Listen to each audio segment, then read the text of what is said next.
how one perceives these replacement rates is terribly critical. And you devote a lot of space in the paper to sort of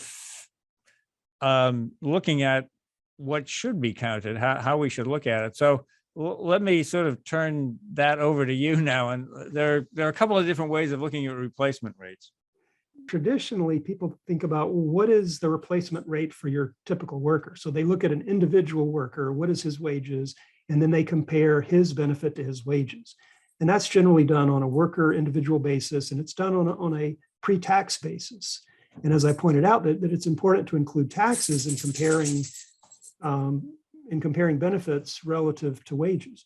The other thing, however, is that Social Security provides benefits to married couples and to survivors. And so what many people forget about is that if you're married, you can get a benefit for your spouse, and it's equal to 50% of the worker benefit. So if your spouse didn't work, or your spouse worked at a lower wage, they can essentially get the spousal benefit.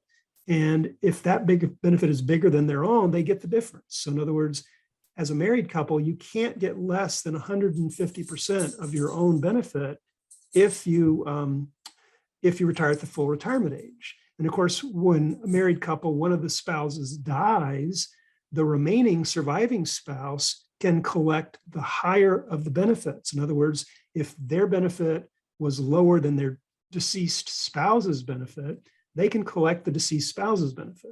So when you think about Social Security from a lifetime perspective, the fact that most people are married, you have to include a spousal benefit, you have to include survivor or widow's benefits, and then you want to take account of taxes. I mean, for example, right now the system is underfunded.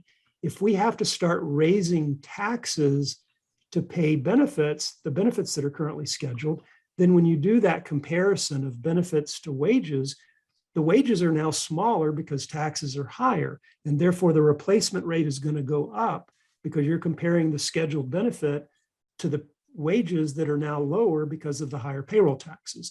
So, to do a full sort of accurate assessment of replacement rates, you really want to take into account how long do people live? Are they married? What are their relative earnings between the spouses? What are the taxes going to be? And when you do that, you get much higher replacement rates than is perceived when you simply look at just a single individual worker and only consider pre-tax income. And one of the arguments is that replacement rates should be kept constant over time for people with the same wages. And what you point out in the paper is that if wages are growing, I mean, what it does is increase benefits regardless, over time, adding costs to the system, but not necessarily relating them to what you were just talking about, how they may relate to somebody's actual pre-retirement circumstances versus their situation in retirement. Yeah, that's right. I mean, as I've mentioned before, Social Security is progressive. So the notion is people with higher income receive a lower replacement rate. Well, if wages continue to grow in the future, let's say over the next 50 years or so, wages go up by 50%. So everybody's 50% richer.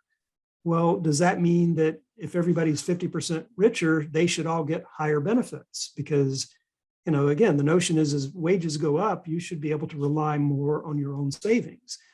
And so it sort of comes down to this question of, as the economy grows and the country becomes richer overall, does that mean that Social Security should grow with the economy and provide a larger source of income to people with higher incomes? Or should we recognize that as people become richer, they could rely, in fact, on their own savings more and therefore rely on Social Security less? And that's a critical choice because that determines whether we're going to have to raise taxes to pay for scheduled benefits, or whether we want to perhaps slow the growth of benefits and not have to raise taxes as much as we would otherwise.